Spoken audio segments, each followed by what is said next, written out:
আচ্ছা ধরো তোমার সামনে একটা অচেনা মেয়ে চলে এসেছে, তুমি তার সাথে কিভাবে কথা বলবে? মানে তুমি আমাকে ভাবো যে আমি একটা অচেনা মেয়ে, ঠিক আছে? এই ভিডিওটা এখন সবাই খুব করছে, আমি তাই তোমাকে জিজ্ঞেস করছি যে ধরো তোমার সাথে একটা অচেনা মেয়ে এসে বলছে তা কি দাদা কি খবর, বা আমাকে একটুখানি এখানে ছেড়ে দেবে গাড়ি করে, তখন তুমি কিভাবে কথা বলবে? তুমি ভাবো আমি সেই অচেনা মেয়েটা, আমি তোমায় প্রশ্ন করবো, তুমি উত্তর দাও, ঠিক আছে? ভালো করে দাঁড়াও।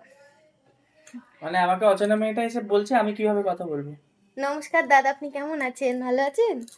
হ্যাঁ ভালো আছি দিদি, নমস্কার। আপনি ভালো আছেন? কিন্তু আপনাকে ঠিক চিনতে পারলাম না। বাবা, তুমি এত ভালো করে কথা বলবে? অচেনা মেয়ের সাথে কথা বলবে কেন? যা বাবা, তুমি তো এই বললে যে অচেনা মেয়ে। আমি সব ভিডিওগুলো দেখছি তো, আমি ভাবলাম ওকে একটু জিজ্ঞেস করি ও কিরকম। ও আবার বলছে, হ্যাঁ দিদি ভালো আছি, আপনি কেমন তা কি আছেন? বল তুমি? আপনাকে চিনতে পারলাম না।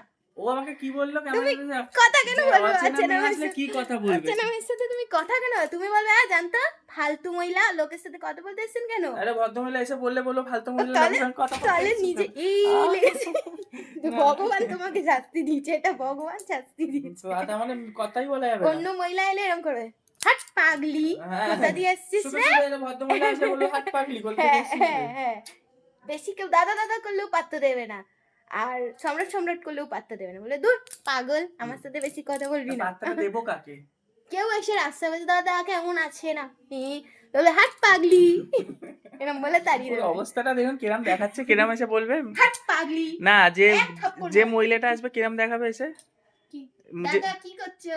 হ্যাঁ, তা দাদা কি করছো কিছু বলা যাবে না কথা। পাগল, মারবো না, যা, এরকম করবে।